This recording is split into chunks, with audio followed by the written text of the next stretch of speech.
Zee 24 तास एक पाऊल पुढे। तुमच्या खिशामध्ये 33 रुपयात मग तुम्ही श्रीमंत आहात। गरिबीची ही चेष्टा चालवली आहे केंद्रामधल्या काँग्रेस आघाडी सरकारनं। देशातल्या गरिबांच्या संख्येत झपाट्यानं घट झाली। हा दावा मनमोहन सिंग यांच्या यूपीए सरकारचा आहे। नियोजन आयोगाच्या ताज्या आकडेवारीनुसार देशात आता अवघे 22% गरीब उरलेत। आम आदमीच्या क्रूर चेष्टेवर हा विशेष वृत्तांत। देशाच्या नियोजन आयोगाचे हे ताजे आकडे पहा। त्यानुसार 2004-05 साली देशात गरिबांची संख्या 37.2% इतकी होती, पण 2011-12 मध्ये आता केवळ 21.9% गरीब उरलेत। होय, अवघ्या 7 वर्षात गरिबांच्या संख्येत तब्बल 15% घट झाली। नियोजन आयोगाच्या निकषानुसार 5 जणांचं कुटुंब जर शहरात 5,000 रुपये कमावत असेल तर ते गरीब नाही, आणि ग्रामीण भागात त्यांचं उत्पन्न 4,080 रुपये असेल तर त्यांनाही गरीब म्हणता येणार नाही। सुरेश तेंडुलकर यांच्या समितीने निश्चित केलेल्या फॉर्म्युल्यानुसार हे गरिबीचे निकष ठरवण्यात आले। काही महिन्यांपूर्वी याच फॉर्म्युल्यावरून मोठा गहजब उडाला होता, पण त्यामुळे सरकारला फारसा फरक पडलेला दिसत नाही। या विरोधात आता विरोधी पक्षांनी हल्लाबोल सुरू केलाय।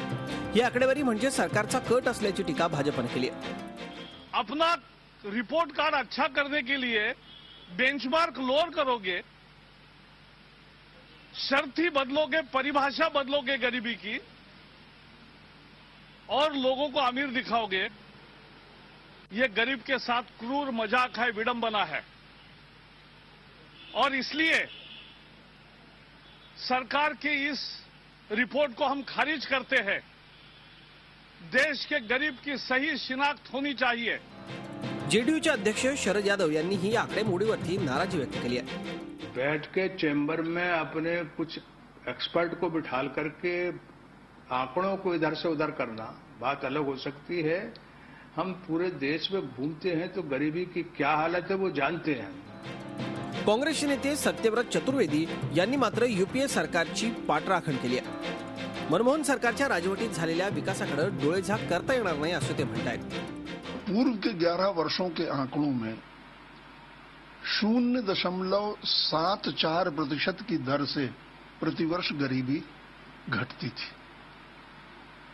पिछले 7-8 वर्षों में मनमोहन सिंह जी के कार्यकाल में ये गरीबी के घटने की दर 2.2% के करीब पहुंच गई।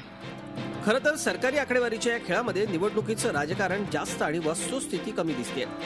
ज्या आम आदमीच्या मतांवरती निवडून यायचं त्याच आम आदमीची काँग्रेस आघाडी सरकारनं थट्टा चालवली आहे असंही म्हणता येईल। कारण असा आहे आटे दालचा भाव। पीठ 20 रुपये किलो, तांदूळ 30 रुपये किलो, तुरीची डाळ 80 रुपये किलो, साखर 40 रुपये किलो, तेल 80 रुपये किलो, मीठ 15 रुपये किलो, कांदे 50 रुपये किलो।